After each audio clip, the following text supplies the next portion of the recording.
जो लोग रास्ते में मंदिर को देखकर प्रणाम करते हैं तो उनके साथ क्या होता है? ये कोई साधारण बात नहीं है। ये केवल एक पुरानी परंपरा नहीं बल्कि कर्मों का सूक्ष्म विज्ञान है। अक्सर हम देखते हैं कि बस हाथ जोड़ा जाता है, सिर झुकाया जाता है और आगे बढ़ाया जाता है। पर क्या आपने कभी महसूस किया है कि उस एक पल में आपके अंदर कुछ बदल रहा है? आज हम एक ऐसे रहस्य से पर्दा उठा रहे हैं जो आज तक हमें किसी ने नहीं बताया।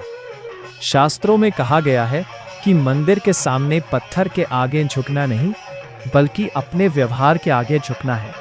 झकझोरने का रहस्य जीवन का एक अदृश्य नियम है।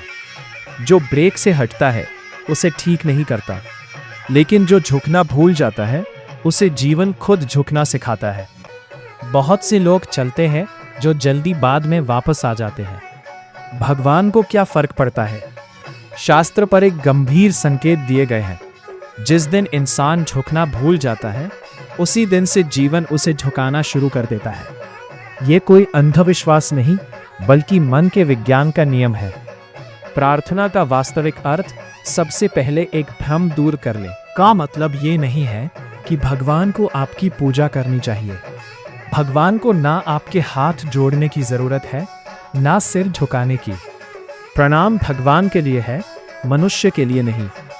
जब आप हाथ के उपकरण हैं तो आप दुनिया से नहीं अपने विनम्रता से संवाद करते हैं। जब आप सिर झुकाते हैं तो आप मूर्ति के सामने नहीं बल्कि अंदर के अभिमान के सामने झुकते हैं। दृष्टांत एक राजा और साधुओं की कथा। एक अत्यंत शक्तिशाली और धनवान राजा था। उसके राज्य में एक साधु रहते थे। राजा ने भी उस मार्ग से देवता को कभी प्रणाम नहीं किया था। उसका मानना था कि मैं राजा हूं, मैं क्यों झुकूं? समय बीता और राजा के जीवन में संकट आने लगा। युद्ध में बाधाएं, मन में बाधाएं और निर्णयों में भ्रम होना। जब उन्होंने साधुओं पर हमला किया तो साधु ने कहा कि राजन, पर संकट की सजा नहीं है। जो झुकना नहीं जानता वो सीखना भी नहीं जानता, और जो सीखता नहीं वो भूलों से भर जाता है। उस दिन राजा का भाग्य नहीं बल्कि उसकी बुद्धि बदल गई। प्रार्थना चमत्कार नहीं, वो आपका दृष्टिकोण बदल रहा है। दृष्टांत दो किसान और मिट्टी का सम्मान। दो किसान थे। पहले किसान खेत में जाने से पहले मिट्टी का पूजन किया जाता था, जबकि दूसरा उनका मजाक उड़ाता था।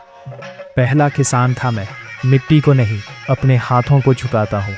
जब भी मैं झुकता हूँ तो मुझे याद रहता है कि मैं मालिक नहीं हूँ, सिर्फ एक सेवक हूँ। इसका लाभ ये हुआ कि वो धैर्यवान था और क्रोध में गलत निर्णय नहीं लेता था। आखिरकार उसका फल हमेशा बेहतर होता था। वास्तविक परिणाम क्या है? मंदिर वो स्थान है जहाँ मनुष्य को उसकी सीमा याद रखी जाती है। रास्ते में मंदिर एक आध्यात्मिक संबोधक है। जैसे कुदरत कह रही हो, रुक मत, बस एक पल के लिए लोन हो जा। याद रखो, जो इंसान अपनी इच्छा से झुकता है जीवन कभी उसे सहारा नहीं देता। अगली बार जब रास्ते में मंदिर देखें तो रुकिए, खैर नहीं, पर झुकना मत भूलिए। सबसे बड़ी भूल मंदिर देखने से पहले ना देखना इतना बड़ा भूल नहीं है। प्राचीन मंदिर देखने से ना झुकना। यदि हाथ से चलने वाला उत्पाद मन में जल्दीबाजी या दिखावा है तो वो सिर्फ शरीर का प्रदर्शन है। सच्चा प्रणाम वो है जहाँ एक पल के लिए मन शांत हो जाए। भक्तों, अगर आज की ये जानकारी और ये विचार आपके दिल को छुए हो तो इस वीडियो को एक लाइक ज़रूर करें। हमारे धर्म और शास्त्र में ऐसे ही गहरे रहस्य और जीवन को शामिल करने वाली सीखों के लिए अपने चैनल का नाम गौतम को अभी सब्सक्राइब करें और आइकॉन घंटी ज़रूर दबाएं ताकि ज्ञान की कहीं भी आपको छोप न मिले। इस वीडियो को अपने दोस्तों और परिवार के साथ साझा करें ताकि वे भी इस सूक्ष्म विज्ञान को समझ सकें। जय श्री कृष्ण या हर हर महादेव ना लिखते हुए कमेंट करें। मिलते हैं अगले वीडियो में, तब तक के लिए खुश रहो।